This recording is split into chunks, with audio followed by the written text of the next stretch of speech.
Amoebic മസ്തിഷ്ക ജ്വര രോഗനിർണയത്തിൽ നിർണായക ചുവടുവെപ്പുമായി ആരോഗ്യവകുപ്പ്. സംസ്ഥാനത്തെ മോളിക്കുലാർ ലാബിൽ നടത്തിയ പരീക്ഷണം വിജയം.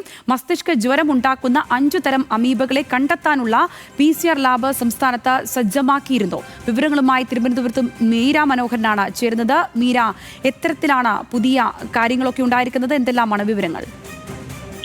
സംഗീത സൂചിപ്പിച്ചതുപോലെ തന്നെ ആരോഗ്യരംഗത്തെ ഒരു പുതിയ ചുവടുവെപ്പ് തന്നെയാണിത്. അമീബിക് മസ്തിഷ്ക ജ്വര രോഗനിർണയത്തിൽ ഒരു നിർണായകമായ ഘട്ടത്തിലാണ് എന്തായാലും ഉള്ളത്.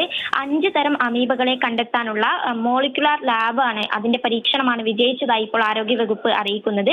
ആദ്യത്തെ അമീബയുടെ രോഗസ്ഥിരീകരണം നടത്തിയതായും വകുപ്പ് അറിയിക്കുന്നുണ്ട്.